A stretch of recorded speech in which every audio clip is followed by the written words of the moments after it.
Welcome back in our channel. Now we start classification of colloid solution. वैसे हम इसको last class में cover कर चुके हैं, थोड़ा सा ए पार्ट हम कवर कर चुके हैं ना।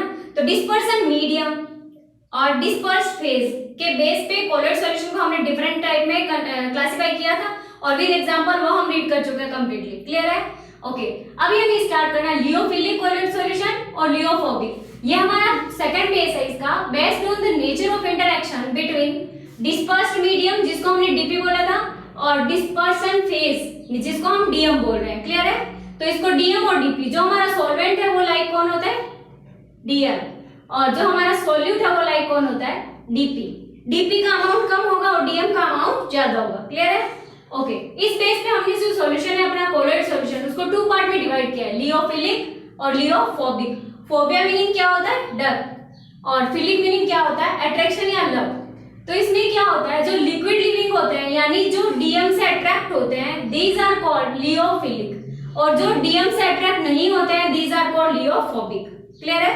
तो इसमें हम देखते हैं क्या क्या डिफरेंसेस होते हैं। तो माइंड में कौन से एग्जांपल सेट करना है, इसमें तो करना है ग्लू यानी गम प्लस वाटर। गम प्लस वाटर, गम है हमारा सूख गया है पूरा, तो हम उसको गर्म वाटर डाल के क्या कर सकते हैं, उसको वापस से रेडी कर सकते हैं। जबकि पैंट वगैरह होता है वो इसमें आते हैं, पैंट एक बार सूख गया तो उसको वापस से रेडी नहीं कर सकते हैं। तो ये तो होगा रिवर्सिबल, ये क्या हो जाएगा? इरिवर्सिबल। इसको हम इजी मेथड से फॉर्म कर सकते हैं, इसको इजी मेथड से फॉर्म नहीं कर सकते। हमें कोई पर्टिकुलर एग्जैक्ट अच्छा सा अलग से मेथड चाहिए, उससे हम इसको फॉर्म कर सकते हैं। ये स्टेबल होता है, ये स्टेबल नहीं होता है। इस टाइप से इसके कुछ डिफरेंसेस है। ठीक है, तो टेबल फॉर्मेट में बना लो, हम वन बाय वन इनके डिफरेंसेस नोट करते हैं। A suitable liquid as dispersion medium directly form the colloid solution is called liyophilic colloid. Clear? लियोफोबिक में नोट करो, फोबिया मीन्स डर, लियोफोबिक a suitable liquid as the dispersion medium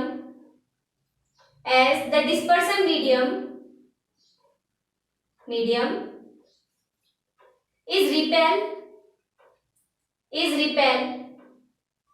repel in form of colloid solution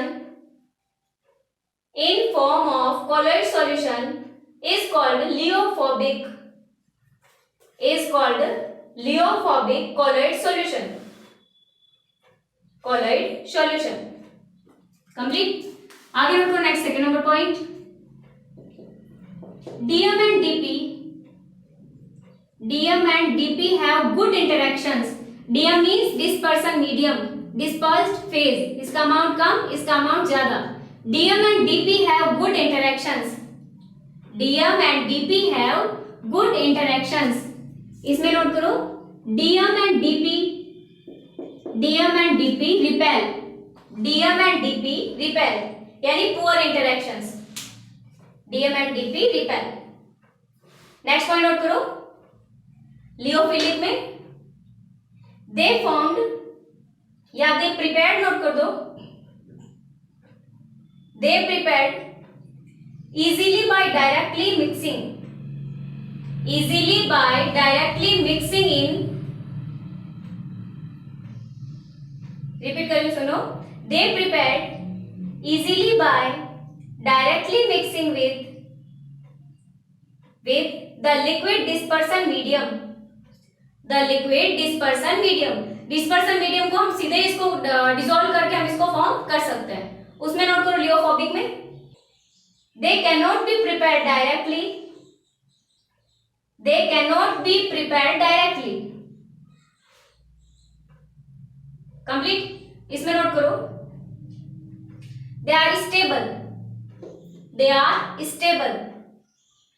and not easily precipitate.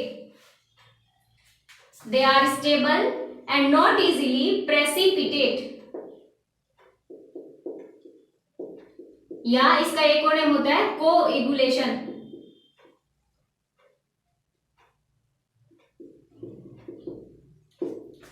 They are not easily precipitate.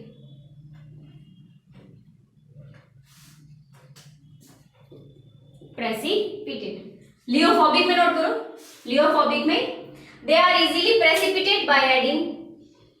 They are easily precipitated by adding of a small amount of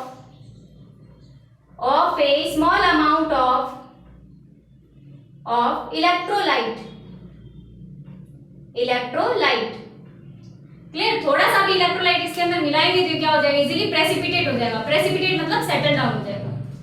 next note करो, next point. They are highly hydrated. They are highly hydrated.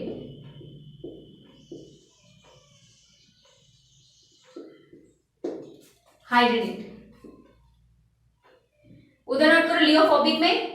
They are not much hydrated. They are not much hydrated. इसमें they are reversible. They are reversible. उधर note करो they are irreversible. They are irreversible.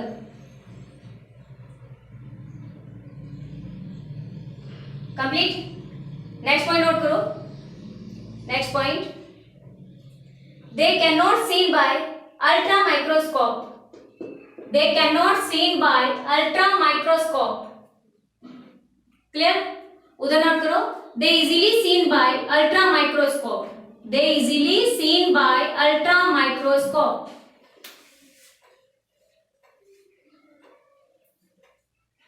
Complete. Next note करो. Next number. Their viscosity is very high as compared to DM.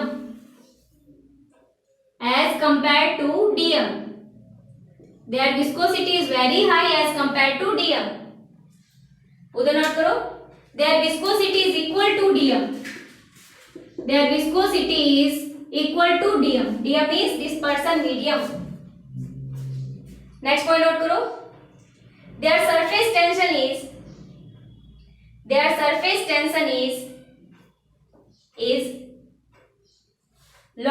lower than DM. Their surface tension is lower than DM. Surface tension is lower than DM. ये symbol होते हैं surface tension और viscosity के. उधर note करो. Their surface tension is equal to DM. Their surface tension is equal to DM. Next. They do not show Tyndall effect. They do not show Tyndall effect. They do not show Tyndall effect. इधर note कर दो. They show Tyndall effect. यानी जो भी properties होंगी colloid solution की वो इसमें तो होगी, लियोफोबिक में, लियोफिलिक में नहीं होगी generally. Tyndall effect. Clear? Tyndall effect. बस इतने से इसके डिफरेंसेस होते हैं. ठीक है, एग्जांपल नोट कर लेते हैं हम इसके. एग्जांपल नोट करो लियोफिलिक के एग्जांपल. स्टार्च, गम, प्रोटीन. स्टार्च, गम, प्रोटीन, जिलेटिन. स्टार्च, गम, प्रोटीन, जिलेटिन. हो गया? उधर नोट करो. लियोफोबिक में metal sulphide, metal and non metal sulphides दोनों नोट करो. Metals and non metal sulphides. Metals and non metal sulphides. Clear है?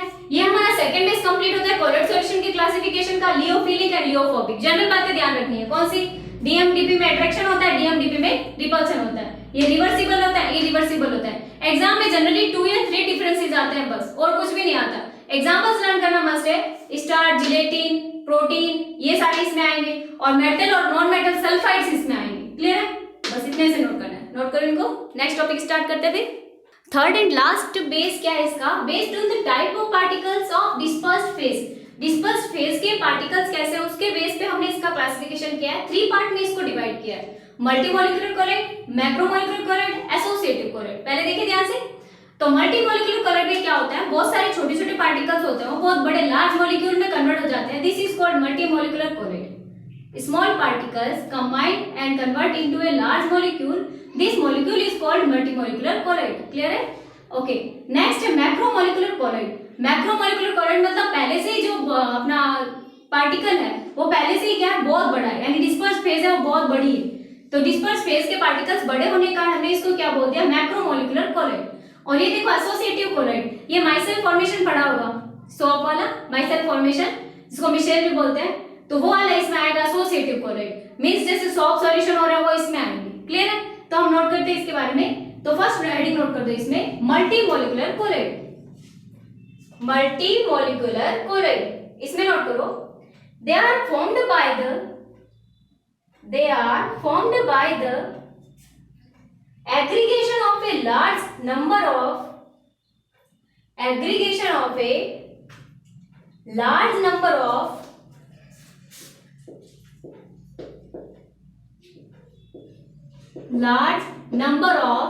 atoms or molecules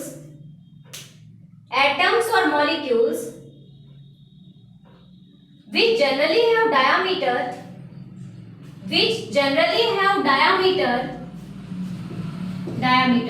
less than 1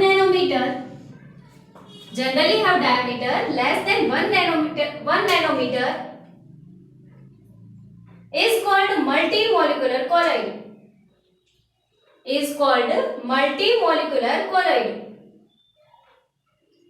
Example note करो, gold sol, comma sulphur sol. Sulphur का पता होगा atomic होते हैं, ये S8 के फॉर्म में रहता है। Gold sol, sulphur sol, crown shape होती है S8 की shape. Multimolecular, next point note करो, their molecular mass is not very high, इसमें ही चल रहा है अभी तक, not very high. Last point note करो, देयर एटम्स और molecules are held together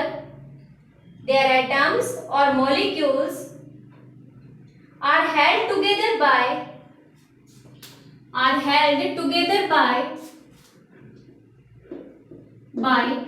weak van der Waals interactions बोल सकते हैं, बॉन्डिंग बोल सकते हैं, weak van der Waals interactions। Complete. Next second number note करो, मैक्रोमोलिकुलर कोलॉइड। मैक्रोमोलिकुलर कोलॉइड में नोट करो, they are molecules of large size, like that example polymers। जितने भी पॉलीमर्स हैं नेचुरल एंड आर्टिफिशियल सारे इसमें आएंगे। Like that example polymers. Example और नोट कर सकते हो इसमें, rubber, nylon 66,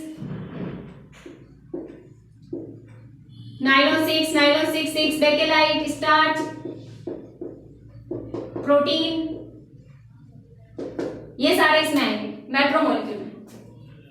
next point note करो, they have high molecular mass. Next, due to long chain,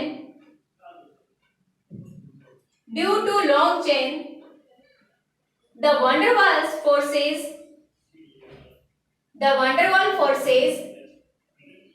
holding them are comparatively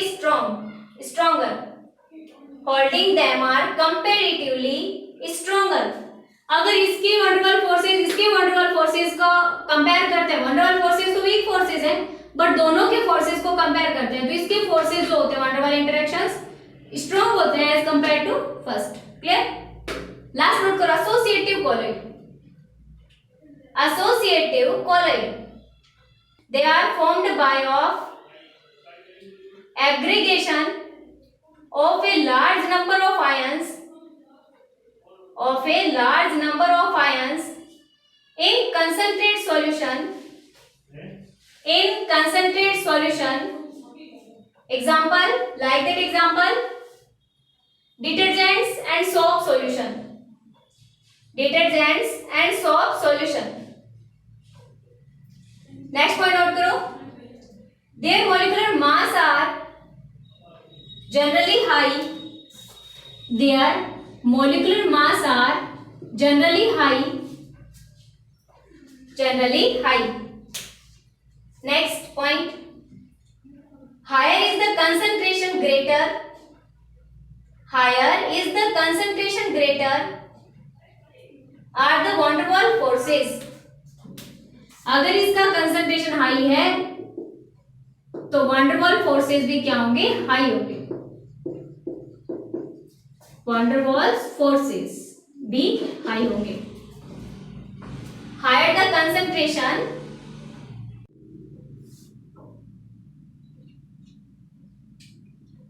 ठीक है, के लिए नोट करो.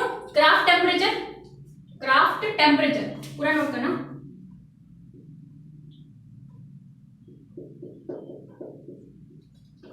क्राफ्ट टेम्परेचर नोट करो. क्राफ्ट टेम्परेचर क्या होता है? The formation of micelles takes place only above a particular temperature. Only above a particular temperature is called Kraft temperature. Is called Kraft temperature. Clear? Kraft temperature. Okay. आगे एक definition और note करना है. CMC. CMC इसका full form होता है critical micelles concentration. Critical micelle concentration note करो. CMC में क्या होती है? CMC a particular concentration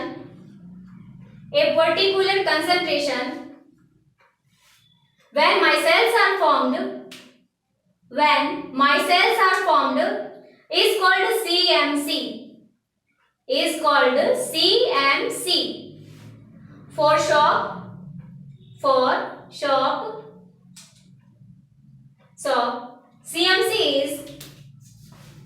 CMC is 10 to power minus 3 to 10 to power 4 minus 4 mole liter inverse.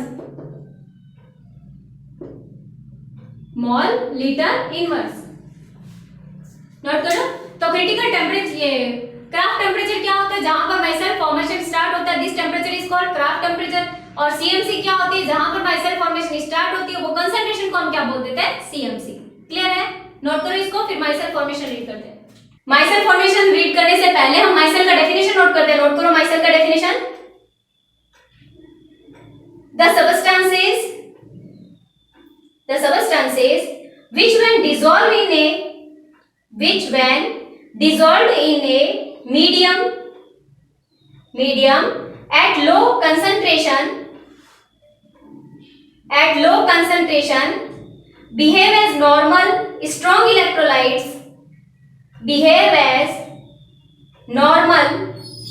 electrolytes, but at higher concentrations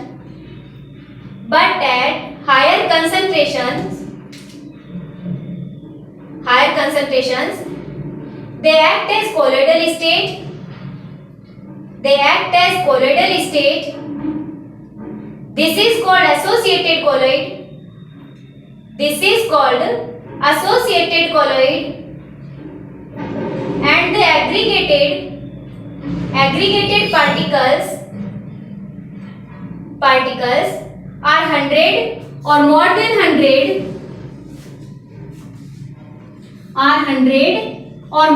100 then micelle is formed.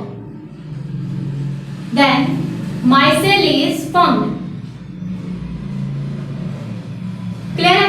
यानी जो भी हमारा dust है या डर्ट है या जो भी ऑयल या ग्रीस कुछ भी लगा है, उसके चारों तरफ अगर हमारे जो शॉप के पार्टिकल्स है वो 100 और अबाउ देन 100 हो जाएगा, तभी जाके वो वहां से क्लॉथ क्लियर होगा, क्लीन होगा, नहीं तो वो क्लॉथ क्लीन नहीं होगा.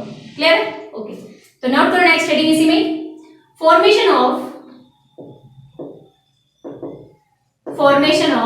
micelle,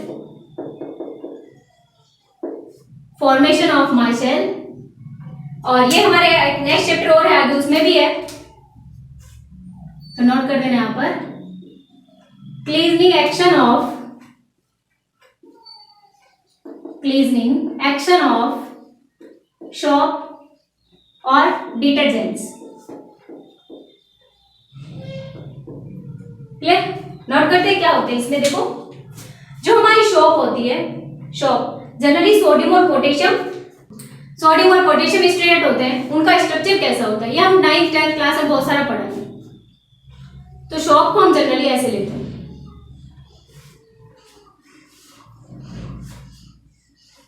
clear? तो ये वाला जो पार्ट होता है इसको बोलते हैं आयोनिक पार्ट। ये मेरी सोप बना है, और यहां पर ये जो पार्ट होगा वो होगा नॉन आयोनिक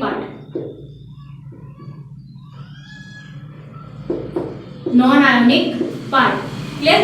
जो ये आयोनिक पार्ट है वो तो वाटर सोल्यूबल है, नोट कर देते हैं, और कह सकते हैं इसको वाटर सोल्यूबल। ये क्या होगा? Oil soluble. क्लियर? ये क्या होगा? लियोफिलिक,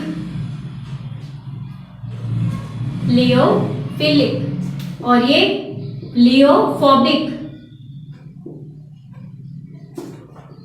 ये पोलर और ये नॉन पोलर। तो देखो होता क्या है, जैसे ही हम क्या करते हैं अपने क्लॉथ या जहां पर भी डर्ट, डस्ट या ऑयल, ग्रीस कुछ भी लगा है, कोई भी चीज लगी है, उसको हम सबसे पहले क्या करेंगे? वाटर में डिप करेंगे। वाटर में डिप करके क्या कर देंगे? उसके ऊपर सोप लगा देंगे। सोप लगा के उसको कुछ देर तक रखना होगा जिससे कि इमल्सन बन जाए। तो क्या होता है, ये जो सोप होती है इसका जो आयनिक पार्ट होता है वो तो वाटर में डिसॉल्व हो जाता है, खत्म। और जो नॉन आयनिक पार्ट होता है वो डर्ट या डस्ट को सराउंडेड कर लेता है, चारों तरफ से उसको घेर लेगा। तो जब तक वो डर्ट वहां से नहीं निकलेगी तब तक वो क्या रहेगा? वहां पर गिरा हुआ ही रहेगा, और डर्ट को साथ में लेकर वाटर के अंदर चला जाता है, और वाटर के अंदर इसके क्या छोटे छोटे बबल्स बन जाते हैं, जिससे हम क्या कहते हैं? इमल्सन बन गया। क्लियर? और क्लॉथ का जो सरफेस होता है वो क्लीन हो जाता है। क्लियर है? ओके, अब हम नोट करते हैं इसको बनाना नहीं, पहले हम नोट करते हैं इसको। फॉर्मेशन ऑफ माइसेल में नोट करो कि कैसे क्लीन होता है कोई भी क्लॉथ। नोट करो, इसमें पॉइंट वाइज नोट करते हैं। सोप इज सोडियम और potassium. Soap is salt of sodium और potassium, salt of fatty acids, salts of fatty acids, like that example,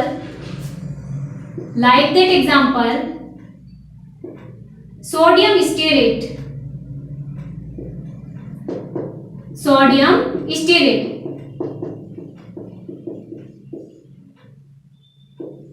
clear? इतने लंबे फॉर्मूले होते हैं sodium stearate, like that sodium stearate. Next point note करो। Next point, the ionic part of soap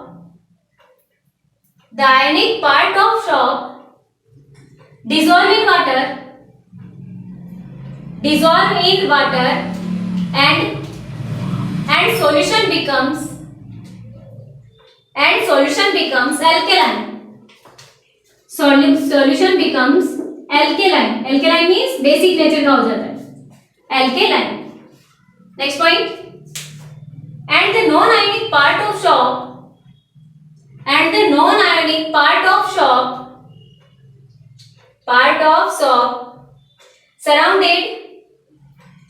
surrounded dirt, dust, oil or grease.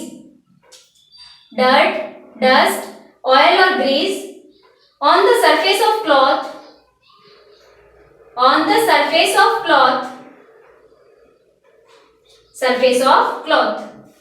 Next point, when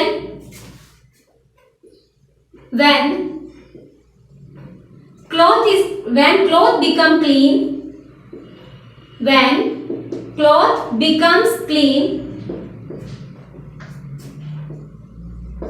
clean, then oil with tell part of shop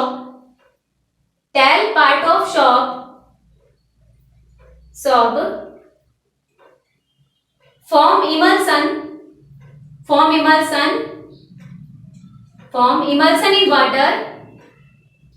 in water as small bubbles complete small bubbles.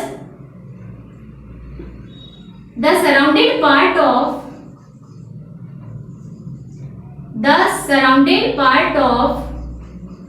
with sentence है ना, the surrounded part with dust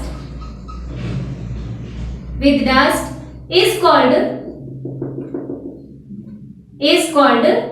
micelles.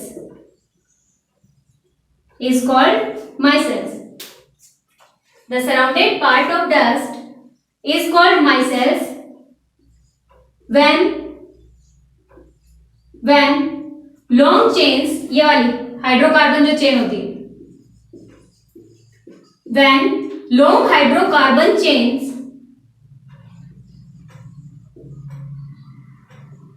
chains 100 or more than 100, then this structure is called micelles.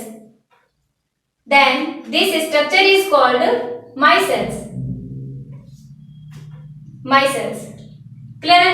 ये माइसेल्स formation का होता है. Clear? काम हमारे एक बार और आएगा एक चैप्टर में और हमारे माइसेल फॉर्मेशन. नोट कर लो इस माइसेल फॉर्मेशन को और ये बना लो हेड पार्ट, लॉन्ग पार्ट, जो भी है सारा कुछ बनाओ. Next we move on topic number 12, preparation of colloid solution को कैसे बनाते हैं. यहाँ पर जो भी हम कोलॉइड सॉल्यूशन बनाएंगे वो सारे के सारे लियोफिलिक होंगे. लियोफोबिक एक भी नहीं होगा, बिकॉज लियोफोबिक जो कोलॉइड सॉल्यूशन होते हैं वो स्टेबल नहीं होते, अनस्टेबल होते हैं, कम स्टेबल होते हैं, अनस्टेबल होते हैं. क्लियर है? ओके. तो देखो ये यहाँ पे मैंने ब्रांच डायग्राम बना रखा है, ट्री डायग्राम बना रखा है. तो फर्स्ट में क्या, preparation of colloid dispersion method, और सेकंड नंबर क्या है, condensation method.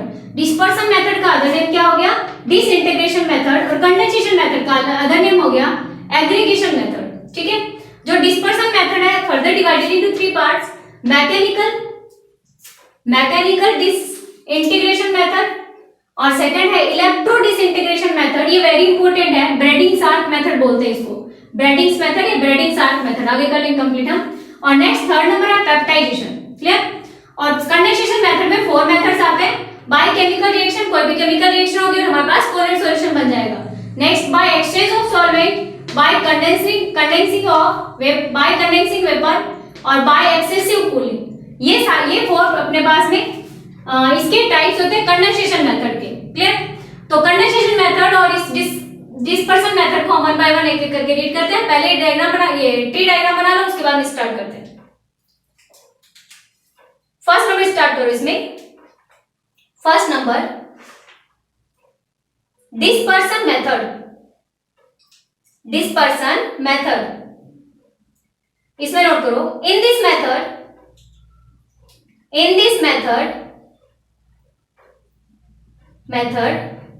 breaking of the bigger particles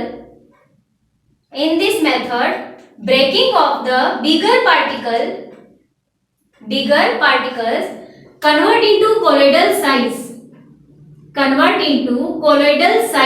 यानी बड़े पार्टिकल्स जो होते हैं वो किस में कन्वर्ट हो जाएंगे, कोलोइडल साइज यानी 1 नैनोमीटर में कन्वर्ट हो जाएंगे. इस मेथड में फर्स्ट जो अपने पास में डिस्पर्सन मेथड कर रहे हैं उसमें. क्लियर?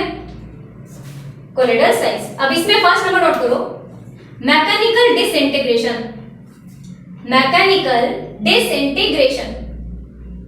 डिसइंटीग्रेशन. तो देखो कोलोइडल पार्टिकल से बड़ा कौन होता है, सस्पेंशन. ठीक है? और ट्रू सॉल्यूशन होता है उसके तो पार्टिकल्स कोलोइडल सॉल्यूशन से भी छोटे होते हैं. तो वहां पर हम ट्रू सॉल्यूशन यहाँ काम नहीं लेंगे, यहाँ पे हम सस्पेंशन काम में लेंगे कोई भी. तो ये हमारे पास में क्या होते हैं, 2 प्लेट्स हैं जो एक दूसरे पर क्या कर सकती है, ऑपोजिट डायरेक्शन में चलती है. ठीक है? इधर से हम क्या डालेंगे, अपना जो सस्पेंशन है वो डालेंगे, और इधर से हम कोलोइड सॉल्यूशन ये सॉल्वेंट डाल देंगे, डीएम डाल देंगे. दोनों आपस में क्या होंगे, मिलेंगे यहाँ पे आके, और जो कोलोइड पार्टिकल है सस्पेंशन के, उसके साइज क्या हो जाएंगे, स्मॉल हो जाएंगे. और जब 1 नैनोमीटर की रेंज में रह जाएंगे तो वो कन्वर्ट हो जाएगा किसमें, कोलोइड सॉल्यूशन में. क्लियर है? नोट करते हैं पहले इसको, फिर डायग्राम बनाते हैं। नोट करो, इन mechanical disintegration is carried out in colloid mill और ball mill। इसका नेम है colloid mill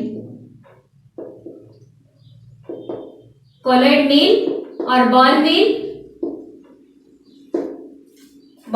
mill। और एक और है अल्ट्रासोनिक डिसइंटीग्रेटर, एक और नेम है इसका अल्ट्रासोनिक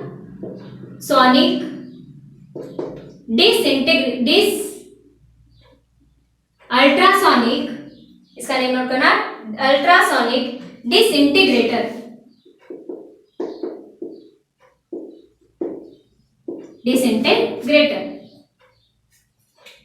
ओके, आगे नोट करो। A colloid mill consist of two steel disc.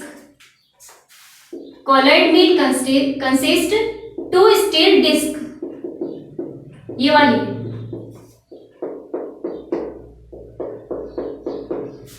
To steel disc with the little gap in between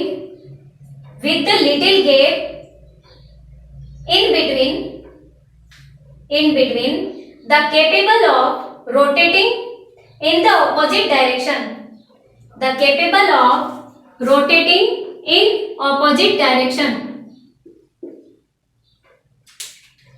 in opposite direction। ये रोटेट हो सकती है और ये इधर इधर जाएगी, तो ये वाली इसका डायरेक्शन क्या होगा, ये, ठीक है, opposite direction. At high speed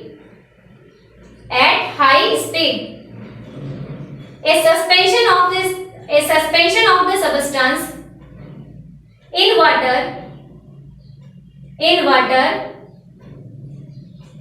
is introduced into the mill,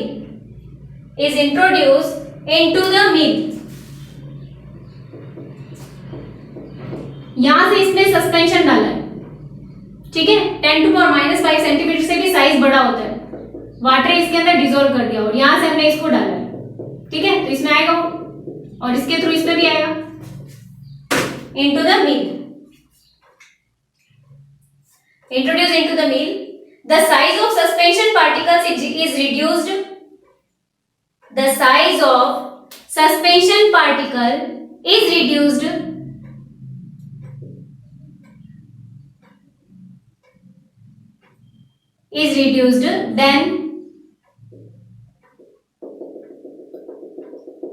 then colloid solution is formed।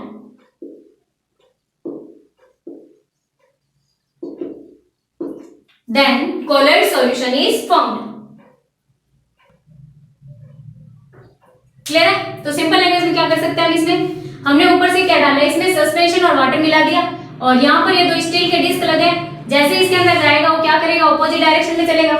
Opposite direction में चल के क्या हो जाएगा, उसका साइज स्मॉल हो जाएगा, 1 नैनोमीटर के अप्रोक्स रह जाएगा और वो कोलॉइड सॉल्यूशन में कन्वर्ट हो जाएगा। कोलॉइड सॉल्यूशन में कन्वर्ट होने के बाद ही हम उसको यहाँ से सेपरेट कर सकते हैं। Clear? Okay, next number note करो, सेकंड नंबर मेथड, इलेक्ट्रो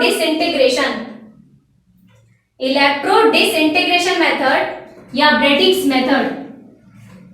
ये डायग्राम बना लेना, इलेक्ट्रो डिसइंटीग्रेशन मेथड और ब्रेडिक्स मेथड। इसका एक और नेम है ब्रेडिक्स आर्क मेथड। ब्रेडिक्स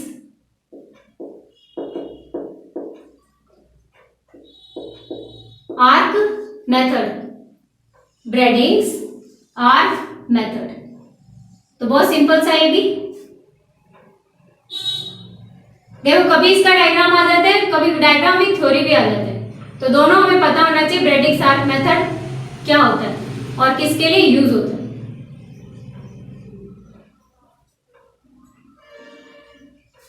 ठीक है, तो पहले हम इसका थ्योरी नोट करते हैं, फिर इस डायग्राम को कंप्लीट करते हैं। चलो नोट करो, इसमें ब्रेडिक्स आर्क मेथड में this method is used for formation of gold, silver and platinum colloid solution. Gold, silver and platinum colloid solution. Platinum colloid solution, इनको बनाने के लिए इस मेथड को हम काम में लेते हैं. आगे नोट करो. ए electric arc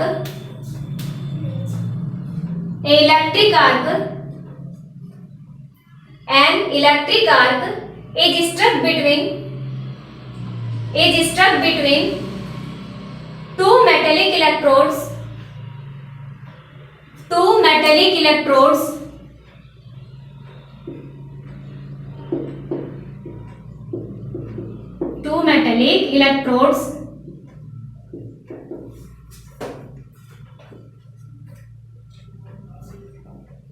okay, electrodes suspended in water. The intense heat of the arc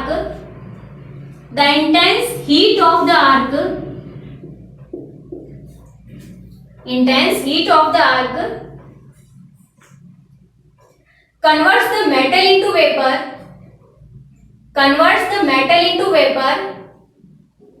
which are condensed immediately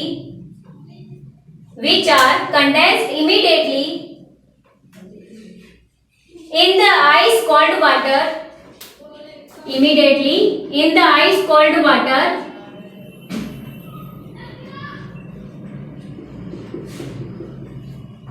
Ice cold water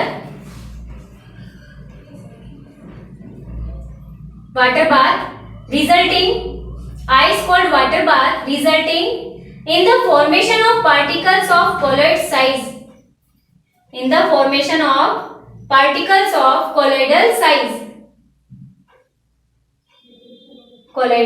size. Complete. आगे नोट करो. इसमें we can add some small amount of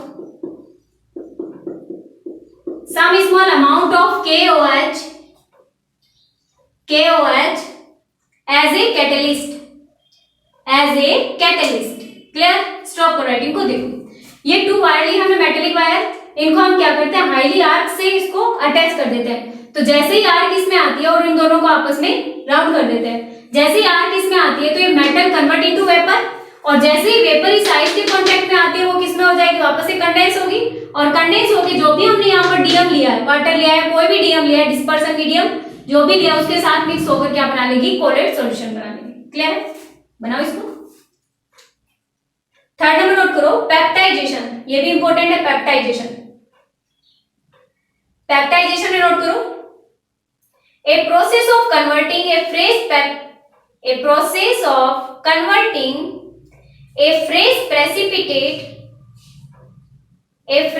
precipitate into colloidal particles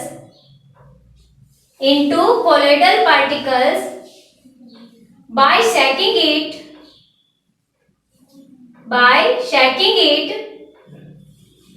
with the dispersion medium in the presence of small amount of a suitable electrolyte.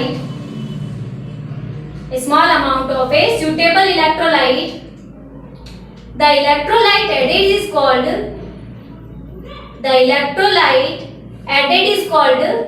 peptizing agent. And this process is called peptization. ठीक है. जैसे क्या हुआ, हमारे पास में glue है, गम है. गम को हमने क्या किया, सूख गया, पूरा का पूरा ड्राई हो गया. हमने हॉट वाटर लिया, उसके अंदर डाला, उसको शेक वेल किया, हिलाया बहुत जोर से, तो वापस से ग्लू का सॉल्यूशन क्या हो जाएगा, कोलॉइड सॉल्यूशन रेडी हो जाएगा. क्लियर? तो ये होता है पेप्टाइजेशन. एग्जांपल नोट करो. Like that example, a reddish brown color colloid solution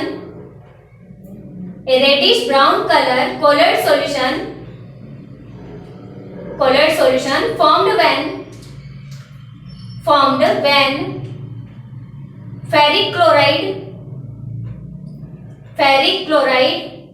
added with water। ठीक है, फेरिक क्लोराइड को वाटर में ऐड करेंगे तो फेरिक हाइड्रोक्साइड बनेगा और फेरिक हाइड्रोक्साइड का कलर कौन सा होता है? Reddish brown colour. Next example note करो एक और। A precipitate of silver iodide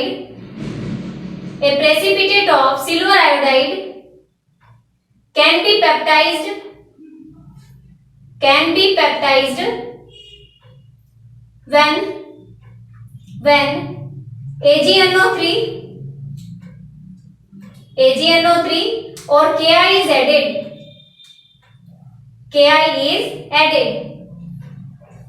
clear? Silver iodide का हमारे पास सॉल्यूशन है, हम उसके अंदर AgNO3 डाल दें या Ki डाल दें तो क्या हो जाएगा? पेप्टाइजेशन हो जाएगा। नेक्स्ट एक एग्जांपल और नोट करो। On adding a small amount of dilute HCl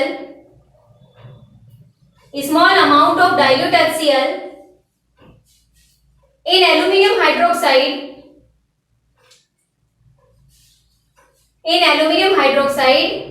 then aluminium hydroxide sol is formed।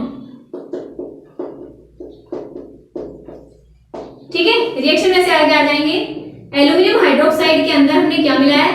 थोड़ा सा अमाउंट में HCl मिलाया है, वही फिर डाइल्यूट, बहुत ही माइन्यूट सा बना मिलाया इसके अंदर, तो हमारे पास एल्यूमिनियम हाइड्रोक्साइड का सोल बन गया।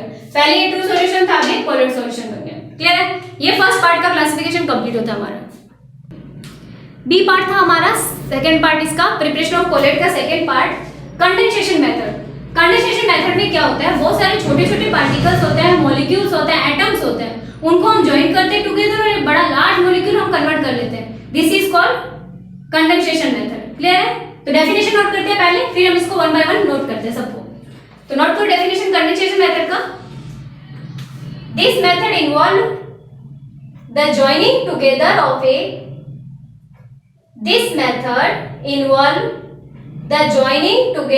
ए large number of smaller particles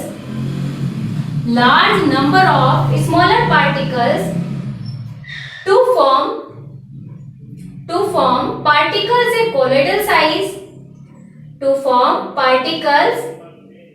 of colloidal size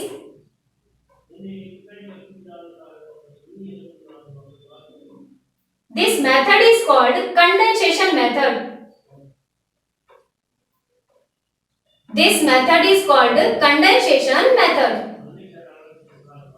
clear? Okay, अब इस कंडेंसेशन मेथड को हमने 4 पार्ट में डिवाइड किया था। फर्स्ट नंबर था बायोकेमिकल रिएक्शन। तो देखो स्टॉकर राइटिंग को बहुत सिंपल सा है। Biochemical reaction by double decomposition. Double decomposition जानते हैं क्या होता है? Double displacement, double decomposition. तो आर्सेनिक ऑक्साइड था हमारे पास, H2S के साथ में रिएक्शन कर रहा है, आर्सेनिक सल्फाइड बन गया और साथ में क्या बन गया हमारा? H2O। तो हमारा जो आर्सेनिक सल्फाइड है वो यहाँ पर कोलेट सॉल्यूशन है। क्लियर? नेक्स्ट नंबर है बाय रिडक्शन। बाय रिडक्शन किसके लिए यूज करते हैं? Ag, Au and platinum, silver, gold and platinum के लिए। तो रिएक्शन क्या होती है? AuCl3 aurum chloride react with stannous chloride, then AuSol is formed and stanic chloride is formed। stanic chloride का कोई रोल नहीं है, यहाँ पर हमें चेक करना है सोल या जेल किसका बन रहा है। क्लियर? नेक्स्ट अपने पास ऑरम क्लोराइड था, फॉर्मेल्डिहाइड के साथ रिएक्शन किया, H2O के साथ रिएक्शन किया, देन क्या बन गया? AuSol बन गया, फॉर्मिक एसिड बन गया। नेक्स्ट AuCl3 है, हाइड्रोजीन के साथ रिएक्शन किया इसने, देन क्या बना हमारा? AuSol, इसका नेम हाइड्रोजीन।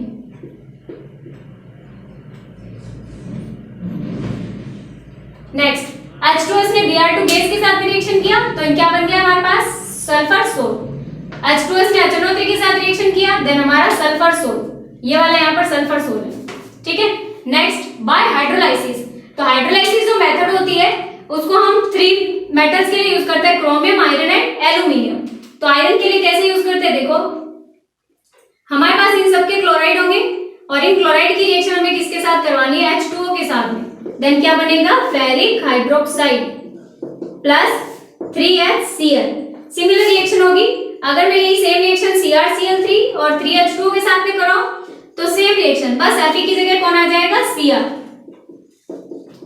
Then 3HCl। और एक और रह गया हमारा कौन सा, एल्यूमिनियम Cl3। एल्यूमिनियम क्लोराइड की रिएक्शन अगर H2O के साथ में करवाते देन क्या बनेगा, AlOH whole thrice plus 3HCl। इसका जो कलर होता है reddish brown, reddish brown colour का पीपीटी जम जाएगा, यानी कोलेट सॉल्यूशन बन जाएगा हमारे पास। और ये वाला हमारे पास होता है ग्रीन कलर का, ग्रीन, और ये होती है व्हाइट। क्लियर? ये हमारे पास केमिकल मेथड है, रिएक्शन लर्न करना है हमें। मोस्टली अभी तक तो एग्जाम में आई नहीं है, मे भी आ जाए, लेकिन थोड़ा सा माइंड में रखना है। क्लियर है? ओके। सेकंड मेथड नोट करो, bye exchange of solvent, bye exchange of solvent. अब स्टॉप कर राइटिंग को, देखना ध्यान से क्या होता है। ए भी एक कोलेट सॉल्यूशन बना हुआ था, ठीक है। ए हमारे पास में है डीपी और ये कंसीडर कर लो क्या हो गया, डीएम। क्लियर है? ओके। अब कोई सी आया और हमें ये पता चला सी की बॉन्डिंग ए के साथ में ज्यादा अच्छी है as compare to B, then क्या करेगा, ए सी कोलेट सॉल्यूशन बन जाएगा और बी बेचारा अलग से रह जाएगा। क्लियर? तो ये सारी कहानी हमें इसमें पढ़ना है, फर्स्ट सेकंड वाले मेथड में। नोट नहीं करना इसको, देखना ध्यान से। नोट करो लैंग्वेज इसका, substance like sulfur, phosphorus, substance like sulfur, phosphorus are easily soluble in alcohol, are easily soluble in alcohol as compared to water, as compared to water। Alcohol में तो इजीली सोल्यूबल हो जाएगा, लेकिन water में अच्छे से soluble नहीं हो पाएगा। एज कंपेयर टू वाटर, आगे नोट करो, if their alcoholic solution are, if their alcoholic solution are poured in water, अगर इसके एल्कोहलिक सॉल्यूशन को वाटर में डाल दें, poured in water, if their alcoholic solution are poured in water,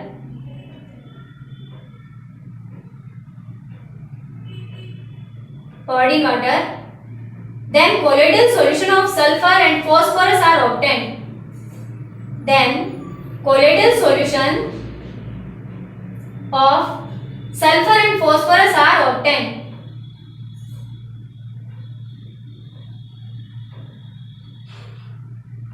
Alcohol complete, sulfur and phosphorus are obtained।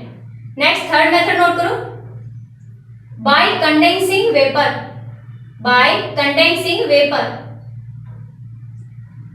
पहले हम क्या करेंगे, हमारा जो सॉल्यूशन है उसको हीट करेंगे, हीट करेंगे वेपर बनेगी, और वेपर को कंडेंस करेंगे तो वापस से क्या बन जाएगा, हमारा कोलोइड सॉल्यूशन बन जाएगा। क्लियर है? ओके। नोट करो इसमें क्या होता है, colloid solutions of sulphur and mercury, sulphur and mercury in water, in water are prepared by passing their vapors in cold water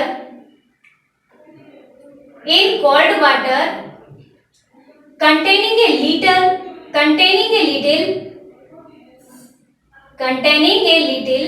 stabilizing agent like ammonium nitrate, containing a little stabilizing agent like ammonium nitrate, ammonium nitrate। Last fourth number note करो, by excessive cooling, by excessive cooling। तो बहुत ज्यादा हम किसी भी colloid solution को cool करके भी हम क्या कर सकते हैं, कोलोइडल सॉल्यूशन प्रिपेयर कर सकते हैं। कैसे होता है नोट करो इसमें, colloidal solution of ice, colloidal solution of ice in an organic solvent, in an organic solvent like ether is obtained by freezing a mixture of the solvent freezing a mixture of the solvent and water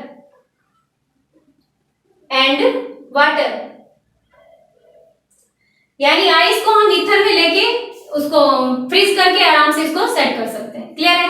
तो ये सारे हमारे होते हैं preparation method of colloidal solution. Colloidal solution को हम किस किस मेथड से कैसे प्रिपेयर कर सकते हैं। तो इतनी सारी कहानी में हमारे लिए ब्रेडिंग सार्क इंपॉर्टेंट है और पेप्टाइजेशन इंपॉर्टेंट है। क्लियर है?